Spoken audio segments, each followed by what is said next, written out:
NIVIDA, and you had said that it would be something that you held for years. And ever since then, you held it for a while, but more recently you've been selling it off. How much do you have left of it, and why have you been selling? Can you see yourself getting back into it again? I've made so many mistakes in my investment career. One of them was I sold all my NVIDIA, probably in somewhere between 800 and 950. I think it's 1,300 on that stock now. You own none today? I own none, and I own none the last 400 points. It was a big mistake. In terms of AI, and by the way, when I saw you at that conference, which was 18 months ago, I fully expected to own it for years, but I think it was 300 and change. And as I also said at a media interview, I'm not Warren Buffett. So I thought I was going to, but what changed is it tripled in a year, and I thought the valuation was rich. We are big long-term believers in AI, and there's still many ways we're playing AI, particularly the infrastructure that's been built out to support the power needed. And yes, I think NVIDIA is a wonderful company, and were the price to come down, we'd get involved again. But right now, I'm licking my wounds from a bad sale there. Today, recovering from yesterday's broader chip sell-off on the heels of a disappointing earnings leak from ASML. That stock still sinking today. NVIDIA also getting hit with news that the DOJ is considering capping AI chip exports to some countries. Joining me now to discuss all this is Bernstein Research's Stacey Rasgon. Stacey, it's good to have you here. It always sounds like there's a ton going on around NVIDIA. Always.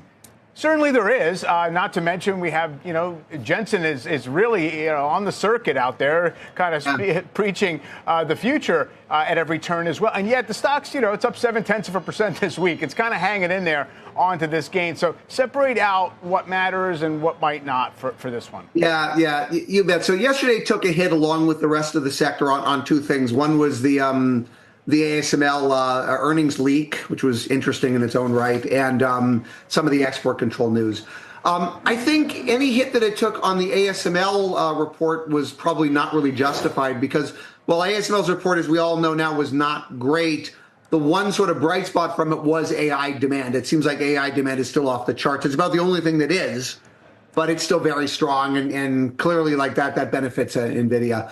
I do wonder if some of the hit yesterday was more around some of the export control stuff. And what's going on there is there were some stories that suggest the U.S. is considering, I guess they suggested capping the licenses that NVIDIA and other AI chip vendors can use to sell parts to other countries, particularly, I guess, in this case, the Middle East. I'd say, and though I'm not sure it's that big of a deal, I guess we'll see. But caps, in my opinion, are not bans.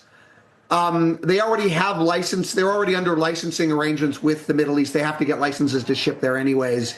And frankly, the other outright bans that we've seen in the past haven't really slowed them down at all. And so I'm not terribly worried about that. They seem to be more incremental than anything else. And we saw the stock yesterday was coming down before the ASML. They dropped sharply and then kind of recovered a little bit afterwards. And so I think today it's kind of relaxing a little bit as it's clear that the ASML news is not a direct read across, and maybe the export control stuff isn't as big of a deal as people might have been worried at first. Yeah, and the market clearly, as you suggest, making its peace with whatever all this is. And I know there's a way also of saying, listen, this stock is where it traded 4 months ago. It had an absolutely massive run. It gets to $3.3 trillion market cap. And then maybe it needs to kind of hang out for a little while and figure out exactly how long we're going to be in this lucky position of demand outracing supply into next year. So where do you think that sits in terms of investor expectations and how the stock is positioned? Yeah, it's interesting. You sort of look at the last couple of months, it was in a lot of news flow. The stock took a big hit several months ago on the Blackwell delay rumors. And while it does seem that there were some issues there, it really looks like they've worked through without any problems, right? So it didn't really have any impact on the demand trajectory. And I'd say since the stock I went to $90 or something like close to it, and so it certainly recovered off of that. I guess that was a great entry point in hindsight.